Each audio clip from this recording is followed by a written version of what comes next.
Bismillahirrahmanirrahim. Assalamualaikum warahmatullahi wabarakatuh. Bersua dalam berita perdana malam ini, saya Muhammad Noh Johari. Dan saya Haryanti Jematusin. Berita-berita utama malam ini.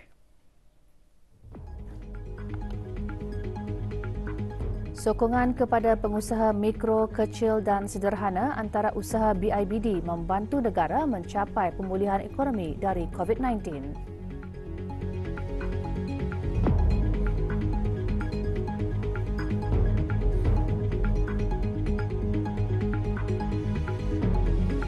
Ibu bapa bertanggungjawab memastikan anak-anak mendapat didikan sempurna dan dibekalkan ilmu pengetahuan yang berfaedah duniawi dan ukhrawi.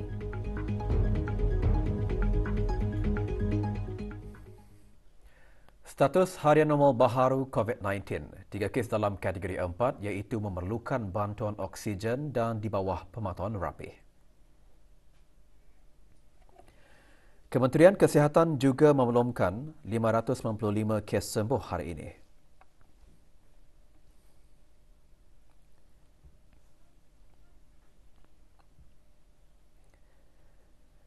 Jumlah keseluruhan pemberian 2 dos vaksin COVID-19 bagi kanak-kanak berumur 5 hingga 11 tahun ialah 81.6%. Bagi remaja berumur 12 hingga 17 tahun yang mendapat 3 dos vaksin, 54.8%. Manakala liputan bagi rakyat dan penduduk negara ini yang mendapatkan 3 dos vaksin adalah 75.9%.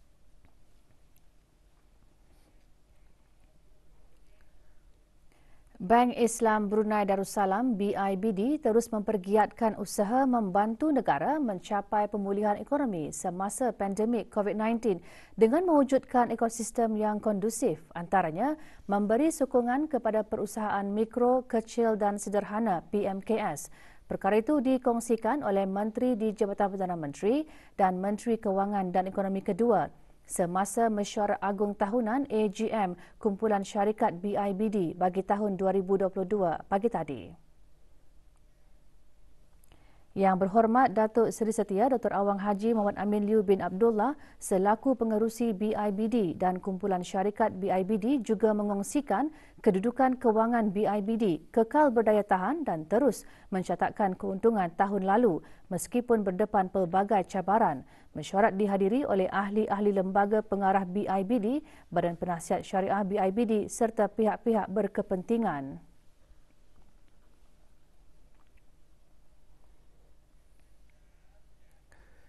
Kumpulan Kerja ASEAN mengenai makanan halal ditubuhkan bagi memastikan masyarakat Islam berasa selamat menggunakan produk makanan halal. Ikuti bahan beritanya selepas ini.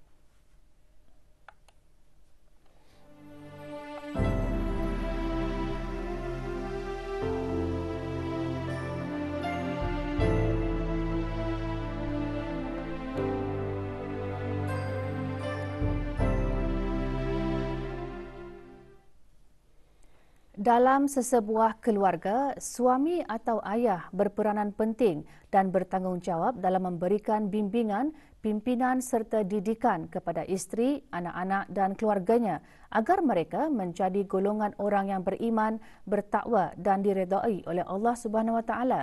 Semua ini tidak akan dapat dicapai melainkan suami atau ayah itu sendiri terlebih dahulu menghayati agama dan bersifat takwa kepada Allah Subhanahu Wa Taala. Seorang suami atau ayah harus menjadi contoh teladan kepada seisi rumah sama ada dari segi pergaulan, percakapan dan perbuatannya.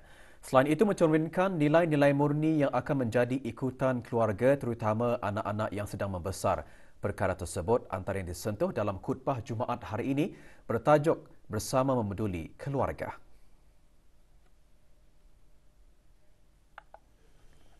Anak adalah amanah Allah Subhanahu Wa Taala kepada ibu bapa. Di antara tanggungjawab yang wajib dipikul oleh kedua ibu bapa ialah memastikan agar anak-anak mendapat didikan yang sempurna dan dibekalkan dengan ilmu pengetahuan yang berfaedah duniawi dan ukhrawi.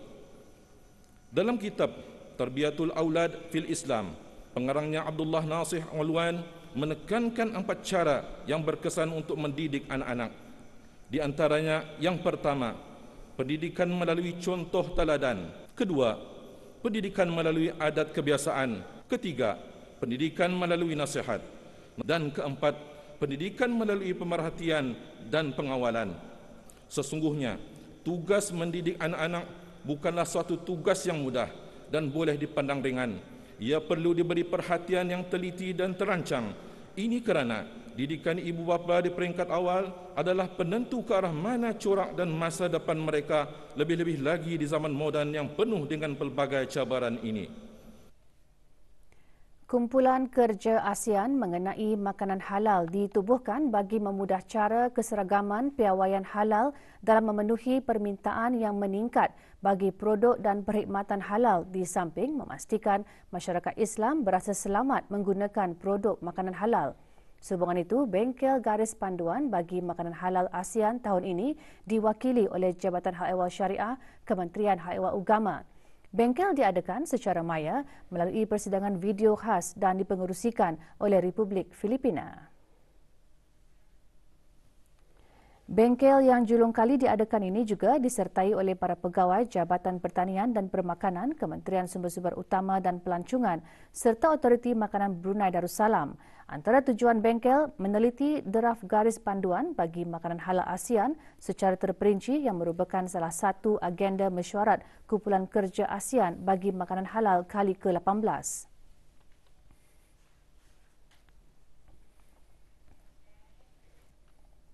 Bagi meneroka peluang pekerjaan di sektor kerajaan dan swasta, Recruitment Fair 2022 memberikan peluang kepada para pencari kerja tempatan yang ingin terlibat dalam industri IT, minyak dan gas, pembinaan, peruncitan, makanan dan minuman juga termasuk pekerjaan seperti akaunten, jurutera, pelayan, pembantu jualan dan pemasaran.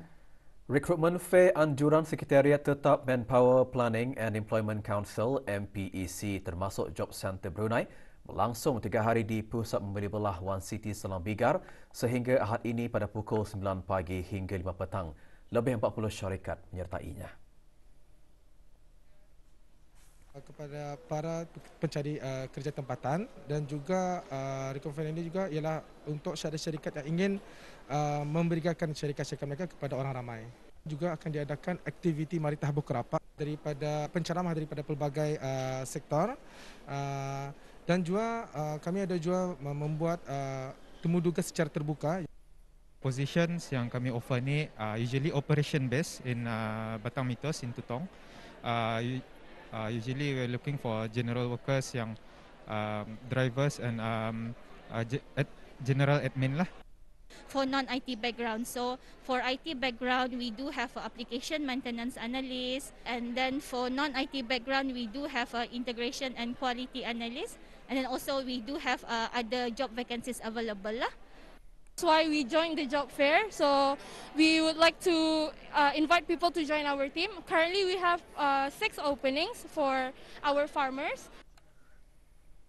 Persidangan Serantau Asia Pasifik ke-14 Anjuran Jawatankuasa Serantau Asia Pasifik WAGGGS kini sedang berlangsung sehingga 14 Ogos ini. Ia diadakan secara maya buat kali pertama dan dihoskan oleh Persatuan Pandu Puteri Thailand. Tahun ini persidangan membawa tema Together We Thrive. Antara pengisiannya, sesi perbincangan dan meluluskan proposed motion yang telah dikemukakan lebih awal. Peserta-peserta juga berpeluang untuk mengikuti beberapa sesi bengkel dan pembentangan. Negara Brunei Darussalam diwakili oleh 3 ahli Persatuan Pandu Puteri Brunei Darussalam.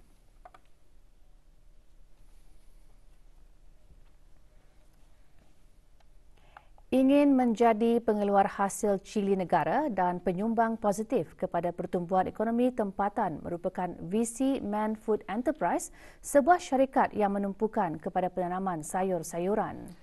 Beroperasi di kawasan kemajuan pertanian Limpaki sejak September 2020 sejak syarikat menggunakan sistem fertigasi para yang pertama di negara ini di ladang seluas 2 hektar bagi tanaman sayur lada.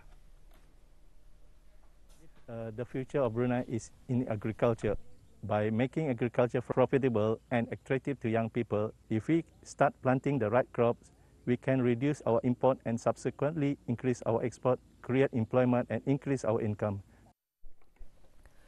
Syarikat ketika ini mempunyai 6 pekerja terdiri anak tempatan. Walaupun menghadapi berbagai rintangan, penanaman sayur lada dipermudahkan dengan adanya bantuan dari Jabatan Pertanian dan Agri Makanan dalam memberikan nasihat dan tunjuk ajar dalam penanaman sayur lada.